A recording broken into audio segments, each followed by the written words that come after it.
Good day to all my dear children. I hope you all are doing fine by staying safely within your houses. In this presentation, I have brought out the poem Sea Morning by Alfreda de Silva, which was our last poem for the second term. This presentation will be looking about the poet, the introduction, the summary, the techniques and the possible questions of the poem Sea Morning. Please take your poetry book near you in order to go through the presentation. Let's proceed.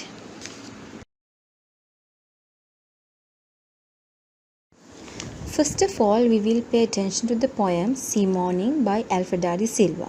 Now we will recite the poem.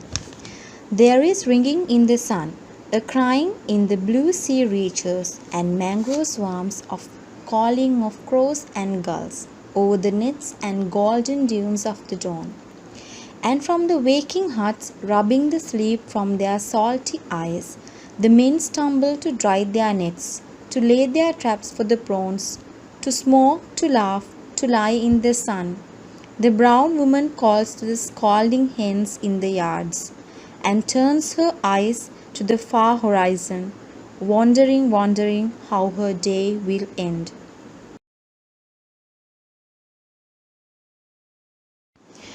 Now, in this particular slide, we are going to study about the poet Alfreda de Silva.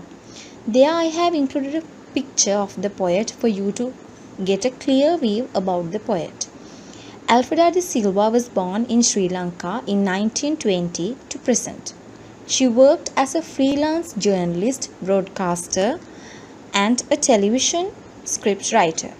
Her poems were published in the magazine Out of the Dark the Sun in 1977. That is about the poet Alfreda de Silva.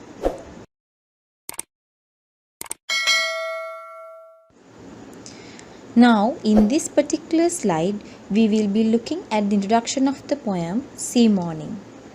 The poem Sea Morning is by the Sri Lankan poet Alfreda de Silva. With the use of 3 stanzas, the poetess portrays before our eyes the stark reality of the particular lifestyle of a community different from ours. That means the community of the fishermen. The poem opens the day in a fishing village, several signs of the daybreak being presented widely. Now, here we have an understanding that the poem is about a fishing village where we will see the morning routine of the fishermen as well as the surrounding around them. Now let's look into the summary of the poem to get a clear view about the poem.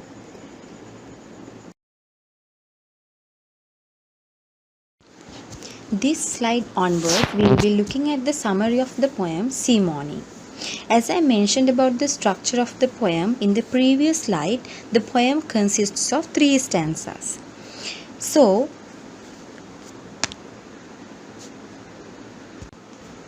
for your further knowledge, I have included the summary into 3 sections as stanza 1, stanza 2 and stanza 3. Now we will pay our attention into stanza 1. First, let's recite the stanza 1 again. There is ringing in the sun, a crying in the blue sea reaches, and mangrove swarms, a calling of crows and gulls over the nets and golden dunes of the dawn. Okay, now let's pay our attention to the summary. At the beginning of the poem, in the first line of the first stanza, the word ringing attributes to the emergency of the morning sun, which reminds us of an alarm clock announcing the time. Now that means the word ringing used by the poet Alfreda is attributing to the sun, which is like an alarm to the people who are living in the fisherman village. And also it is presented to us using the technique auditory imagery. Ringing, it's like something that is ringing that we can hear. So it creates the imagery auditory. Then we hear a crying in the sea reaches. That means the sea waves are being hit onto the shore as well as the mangrove clump. So it creates a noise. So this we hear a crying in the sea reaches and among the mangrove clump.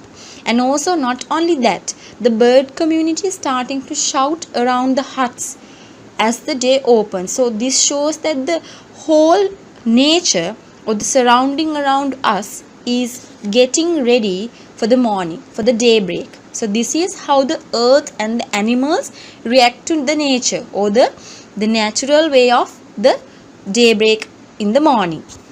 The next two lines suggest how the golden dunes of the sun, that means the golden sun rays, falls over the nets which are being laid on the sand. The previous night, the nets happen to, like the fishermen happen to come and lay the nets down on the sand to dry them up, and the sun falls over those nets, and then the which were being laid on the sand, that means the beach or the seashore. So all these things announces the arrival of the day. So as we come to a conclusion about the first stanza, all these things suggest the arrival of the day.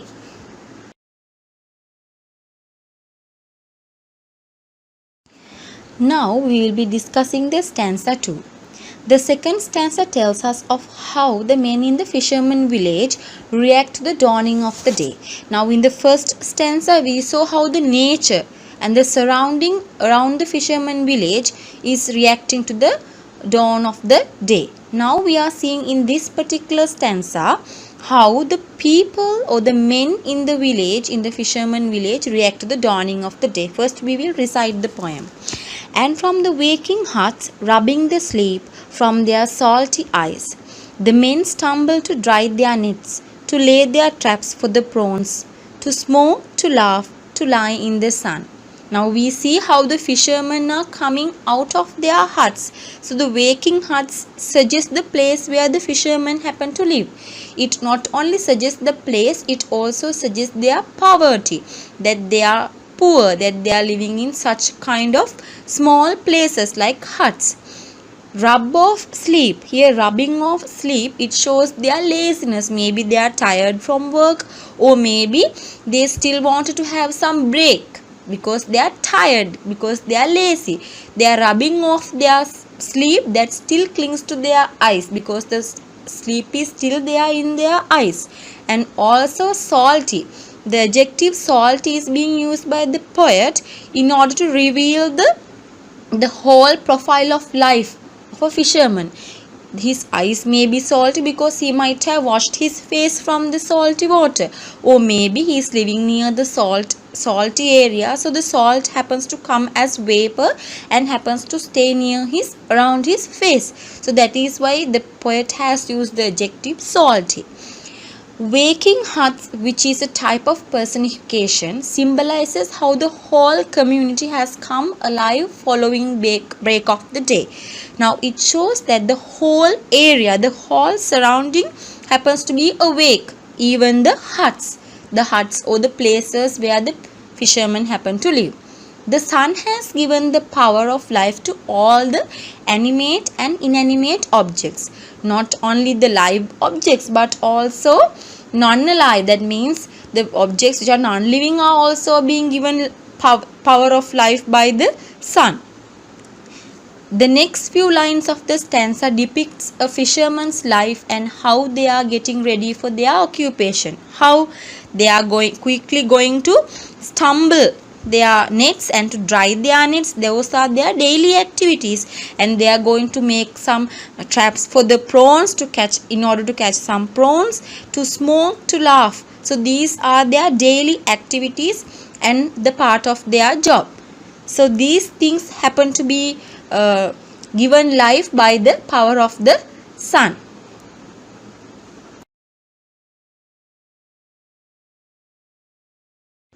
This is our last stanza of the poem, stanza 3. First we will recite the stanza 3 and come back to the summary. The brown woman calls the scalding hens in the yards and turns her eyes to the far horizon, wondering how her day will end. Now let's look at the summary. The final stanza brings out the daily activity of the female community in the fisherman village. Now in the first stanza we saw how the nature is getting ready for the dawn of the day. And then second stanza we saw how the fishermen, the men who are living in that particular village, is getting ready to do their daily activities. In the third stanza, the beginning of the third stanza, we have a person brown woman. Now the color brown is used as an adjective to signify the woman. The woman has become brown because maybe because of the nature that they are living. They are being exposed to the sun. That is why they are brown. So it suggests that they are not working inside. They are the people who are always at the seashore working hard and waiting for their husbands to arrive home safe and sound. So here the brown woman signifies the fisherman's wife. The brown woman who goes around scolding hens personifies the creatures. Now here not only just the hens but the scolding hens. So when we remember the animal hen or the bird hen, it happens to always shout, right? So here the scolding hens suggest that. So the animals are also being personified here by the poet, lifting them almost to the level of the companions of their daily life. That means the scolding hens happen to be one of the closest companions of the brown women who are living in the fisherman village. Then after she catches all these calling hens, we see that she is turning her eyes to the far horizon. What is the horizon? The place where we see the line where the sky and the sea meets. That is the horizon. So here the poet happens to write the repetition wandering, wandering, which denotes that that is the very length of this particular action. She happens to wander when she wakes up in the morning. She do her daily chores and then she happens to wander. When will her husbands arrive? When will the people who went to the sea will arrive? Like that, she is having lots of thoughts in her mind, wandering, looking at the far horizon.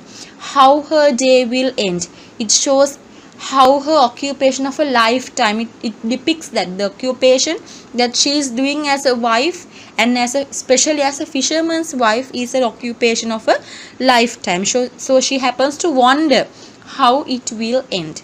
So that is the end of the summary about the 3 stanzas in the poem.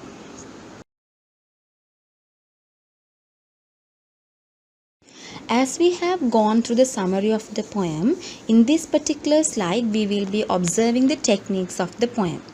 Now the first technique that is mentioned is the auditory imagery. Here I hope you all are keeping your books with you as we have to go through the techniques one by one. So here the first technique we come across is auditory imagery, and we find the example of this imagery in the first line of the first stanza. There is ringing. The word ringing is the word that creates the auditory imagery. The word that we hear, the ringing can be heard. Then the second technique that we come across is personification. There are 3 examples of personification in this particular poem. The first example is in the first stanza, third line. A crying in the blue sea reaches. Third and the fourth line. A crying in the blue sea reaches. That means we can hear the crying of the blue sea. So the sea happens to be personified. And the second example we can find for personification is in the first line of the second stanza, waking huts. When I was describing about those waking huts, I told how the poet has been very tricky in making the huts as something that is alive, waking huts. So the huts have been personified. And the third example of personification can be found in the third stanza, second line, scolding hens. Again, that also we discussed when we were discussing the summary, that the hens happen to be personified. Now the third technique that we come across is alliteration. Alliteration we can find in the first stanza, 7 and 8 line. Golden dunes of the dawn. The D sound can be found in this particular alliteration, golden dunes of the dawn. Then the fourth stanza we come across in this particular poem is repetition. It can be found in the third stanza, 6th line, wandering, wandering. the way she keeps on, or the way the length of the action can be revealed by the two words wandering, wandering. So that is the repetition that is in the poem. Now I have again given you stanza 1, stanza 2 and stanza 3 break to show what are being depicted through each stanza. Stanza 1, the nature is being discussed. Stanza 2, the men or the fishermen in the village is being discussed. And stanza 3, the women or the fishermen's wives are being discussed in the particular stanzas. So that is how overall the techniques are occurring in the poem Sea Morning by Alfreda de Silva.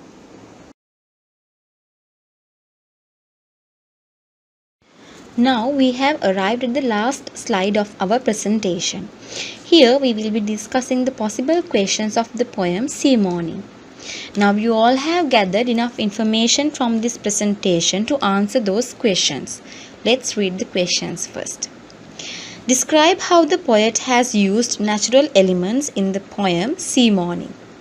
The second question, write a summary of the poem Sea Morning describing the lifestyle of the fisherman's village. Now that's the end of our last work of the second term syllabus. Now I wish you all a good day, my dear children. Please answer these questions and be ready for the next presentation. Stay safe. Thank you.